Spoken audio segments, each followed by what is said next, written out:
Mudik untuk merayakan Idul Fitri jadi momen penting bagi masyarakat Indonesia. Namun Lebaran tahun ini berlangsung di tengah efisiensi ekonomi. Adakah dampak ekonomi dari turunnya pemudik yang diprediksi terjadi tahun ini? Kami akan membahasnya bersama Wakil Ketua Komisi 5 DPR dari fraksi PKB Saiful Huda dan peneliti KOR Yusuf Randy Manilet. Selamat sore Bapak-Bapak. Sore Mbak. Selamat sore Mbak Masih. Saya ke Mas Yusuf dulu kalau begitu. Ya. Jumlah pemudik turun, indikator paling kencang daya beli lesu? Iya, saya kira memang kalau data pemudik yang turun ini disandingkan dengan data-data lain yang sebenarnya sudah kita lihat sebelum Ramadan bahkan mulai itu memang ada indikator terkait daya beli yang turun. Karena kalau kita misalnya lihat misalnya indeks penjualan real ya di bulan Februari itu mengalami perlambatan dibandingkan posisi yang sama di tahun lalu.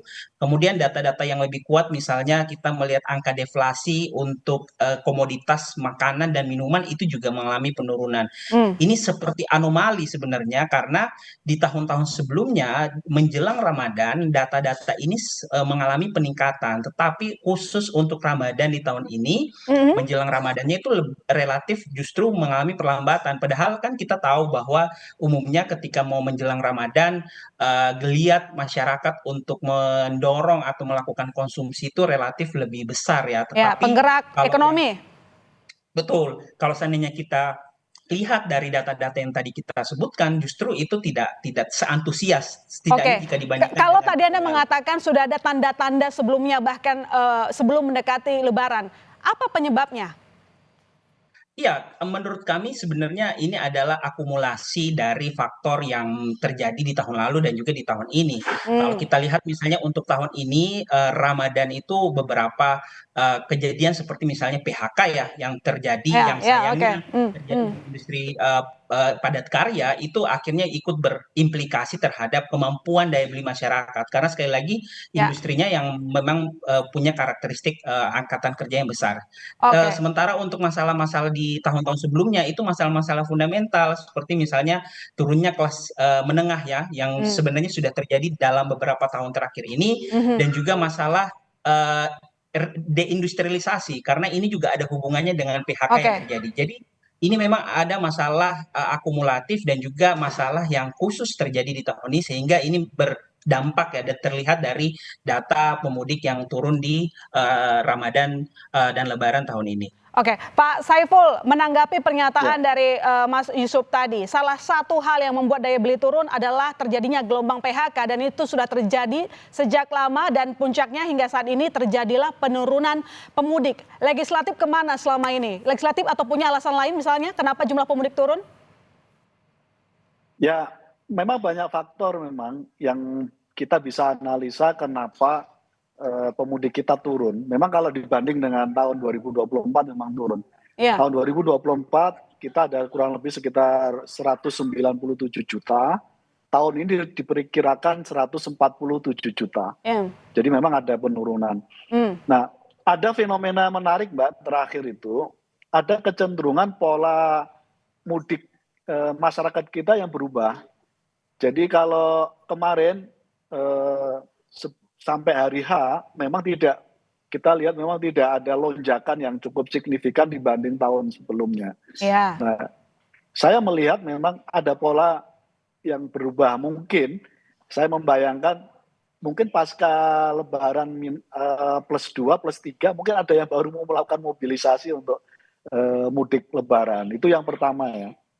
Yang kedua, ada tren baru yang disebut sebagai frugal living itu. Jadi masyarakat kita cenderung untuk menghemat dari situasi mudik Lebaran ini. Menghemat dalam pengertian mereka sengaja untuk tidak mudik dengan pertimbangan ingin menghemat biaya hidup mereka gitu. Nah karena itu mereka menunda itu. Nah tren ini juga akhirnya mempengaruhi kenapa mudik Lebaran kita relatif turun dibanding pada tahun sebelumnya. Karena tren frugal living itu baru terjadi memang tahun ini. dan itu survei juga dilakukan oleh teman-teman Kompas, trennya cukup tinggi, perilaku masyarakat kita yang ingin saving keuangannya dan sambil melihat situasi ekonomi ke depan seperti apa. Oke, Mas Yusuf, yang disampaikan oleh Pak Saiful, Anda setuju atau tidak? Salah satunya terkait dengan frugal living. Frugal living di sini dalam artian memang menghemat atau memang terpaksa menghemat karena nggak punya uang? Iya, kalau kita bicara hemat kan memang ada hubungannya juga dengan menabung gitu ya. Dan kalau kita lihat salah satu motif dari orang menabung itu adalah precautionary saving. Artinya dia menabung untuk motif berjaga-jaga, melihat kondisi saat ini dan juga risiko ke depan. Nah, kalau saya coba melihat apa yang disampaikan oleh Pak Saiful sebelumnya, bahwa di Februari sekali lagi memang ada kecenderungan masyarakat belum terlalu optimis terkait kondisi ekonomi dalam beberapa bulan ke depan. Ini saya kutip datanya dari indeks kepercayaan konsumen yang dikeluarkan oleh BI. Artinya masyarakat merasakan kondisi saat ini dan juga mempengaruhi persepsi mereka terhadap kondisi 6 bulan ke depan gitu. Dan yang punya prediksi buruk itu kelas menengah kah? Iya, saya kira memang kalau kita bicara kelompok kelas menengah dan juga kelompok calon kelas menengah yang jumlahnya sekitar 50% terhadap total konsumsi, itu juga merupakan beberapa kelompok yang melakukan ya precautionary saving ini. Jadi memang frugal living ini ada beberapa yang dia punya tujuan finansial ya, mungkin ada tujuan yang ingin dicapai dengan cara melakukan saving, tapi ada yang juga dilandasi karena kondisi atau risiko yang dibaca dalam beberapa bulan ke depan, sehingga mereka melakukan frugal living dan akhirnya itu ikut memberikan dampak terhadap mudik. Dan jangan lupakan juga bahwa indikator ekonomi kita kan konsumsi rumah tangga. Jadi ketika konsumennya melakukan frugal living, saving, itu pasti akan memberikan efek terhadap konsumsi agregat secara keseluruhan.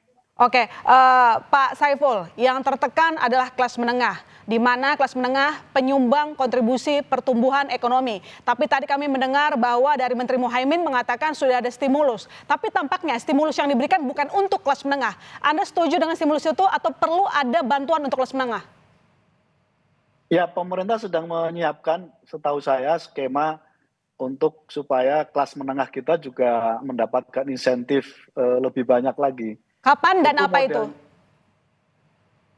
Kita belum tahu persis apakah itu insentif untuk pajak pendapatan mereka diturunkan, atau yang kedua menguatkan atau memberikan stimulus bantuan dari startup yang sedang mereka bangun, dan beberapa kebijakan lain yang sifatnya menyentuh kelas menengah.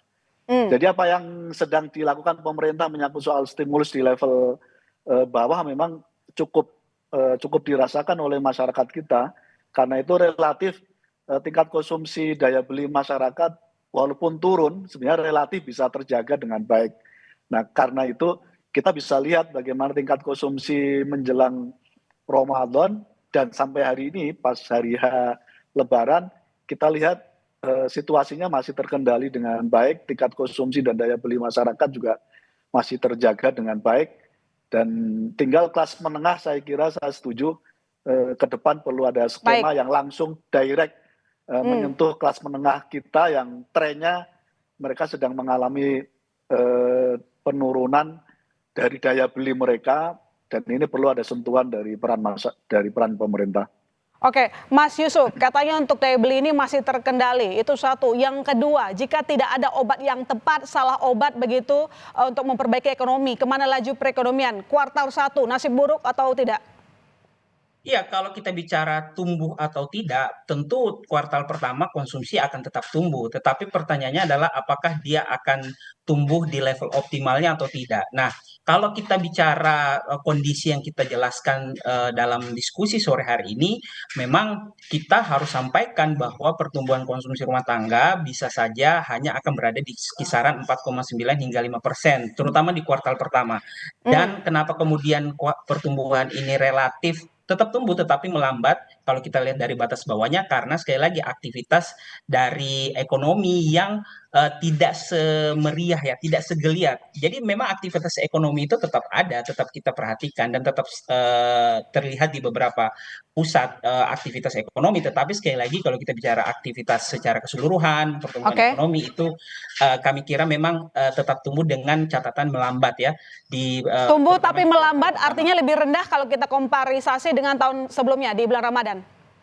Iya, berapa? maksimal dia akan relatif sama ya di kisaran 4,95% untuk pertumbuhan konsumsi rumah tangganya. Baik, Pak Saiful, kira-kira dari legislatif apa nasihat atau mungkin saran kepada regulator untuk memperbaiki kondisi ekonomi? Karena lagi dan lagi Pak, kita harus tegaskan bahwa yang namanya Lebaran selalu jadi motor ekonomi. Jadi bagaimana memperbaiki kondisi ekonomi supaya tidak jatuh hanya karena turunnya daya beli? Ya, kita berharap masyarakat yang sudah mudik untuk membelanjakan uangnya sebanyak-banyaknya di kampung. Dan tentu ini pasti akan mendorong tingkat konsumsi rumah tangga kita, itu yang pertama ya. Yang kedua, memang jujur harus diakui pemerintah sedang dalam masa transisi ya, membuat berbagai skema dari restrukturisasi ekonomi kita dengan berbagai model yang sekarang sedang diterapkan oleh pemerintah, baik pembentukan Danantara, baik beberapa skema ekonomi yang lain. Jadi tentu kalau ada kontraksi wajar dan terlebih-lebih dipicu oleh suasana ekonomi global yang memang tidak cukup menguntungkan.